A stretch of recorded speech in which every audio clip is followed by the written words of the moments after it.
vamos falar sobre pneumonia.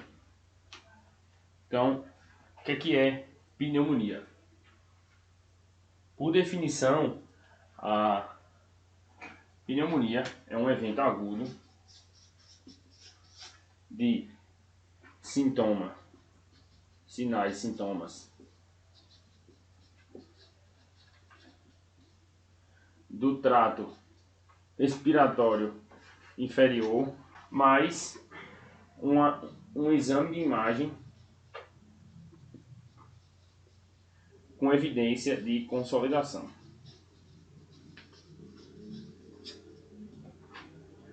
Beleza? Isso aqui é que a gente tem por definição como pneumonia adquirida na comunidade.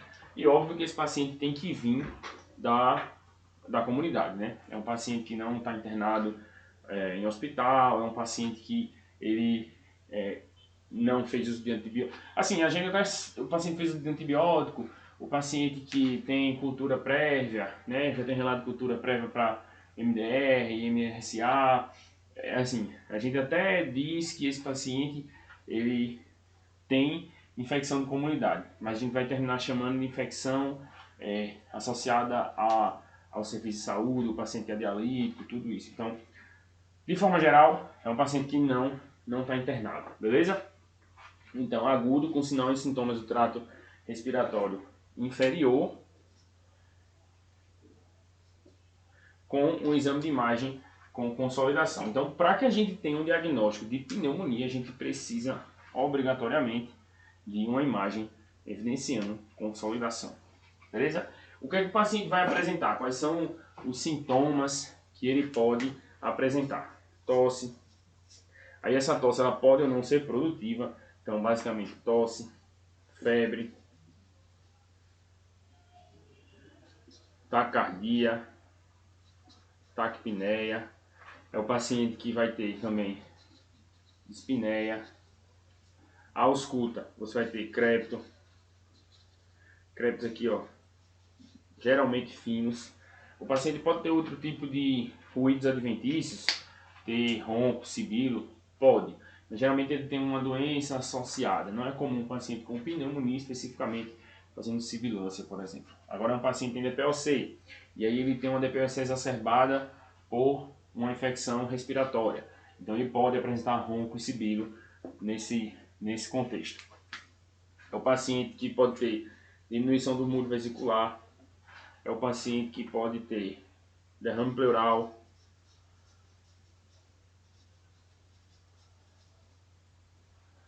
é o paciente que pode ter rebaixamento de nível de consciência no quadro mais importante, né? É um paciente que vai ter confusão mental, é o paciente que pode estar hipotenso no quadro mais grave. Então, é o paciente que vai ter sinais de infecção, sinais e sintomas infecciosos e de infecção no trato respiratório, né? Espinéia, tosse, crépito. Então, isso aqui, diminuição do murmúrio. O paciente pode ter também uma coisa chamada egofonia, que é quando o paciente tem consolidação e na hora que você pede para você vai avaliar o frame do tórax vocal, você pede para ele falar 33, ele fica com som metálico. Então, vamos lá.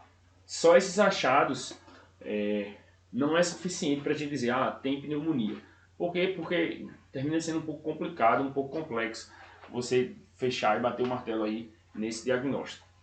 É preciso de um exame de imagem com evidência de consolidação.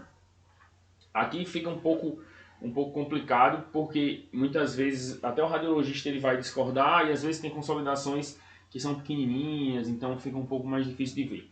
De modo geral, a gente vai conseguir ver a maioria das vezes, e existem alguns diagnósticos diferenciais aí que podem confundir, mas assim, associando ao quadro clínico vai te ajudar a definir melhor.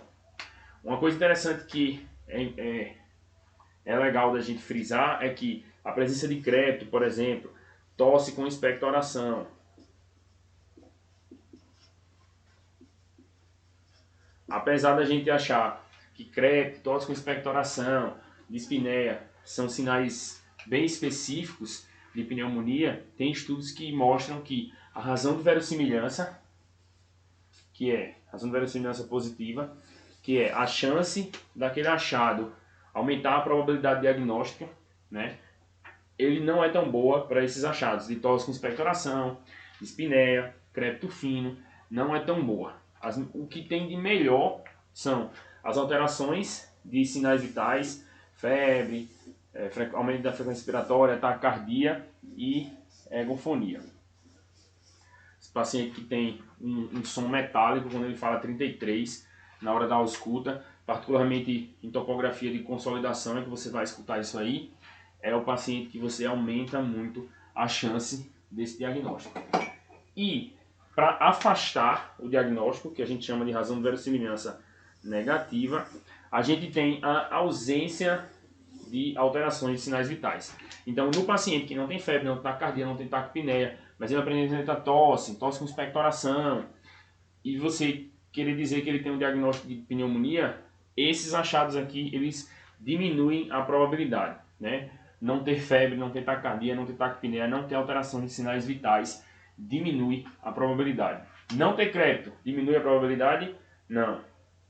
Não ter tosse, também não diminui a probabilidade, tão bem quanto alteração nos sinais vitais. Beleza? Então, se você está diante de um paciente, você está suspeitando que ele tem uma pneumonia, e ele não tem alteração de sinais vitais, pense em outros diagnósticos prováveis. Ele tem tosse, dispneia, um evento agudo, tem infiltrado intersticial bilateral no pulmão e ele não tem taquipneia, não tem taquicardia, não tem febre.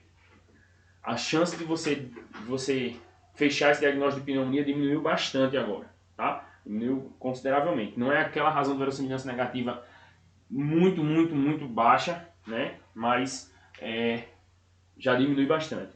Então começa a pensar em diagnósticos alternativos. É um DPOC exacerbado por uma infecção, ou por uma infecção viral, por exemplo, uma possibilidade, também diminui aqui, né?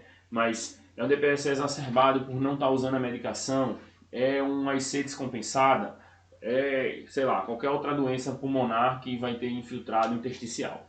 Então, ficar ligado nesses achados aí que te ajudam a chegar mais perto do diagnóstico e que te afastam do diagnóstico que você estava pensando.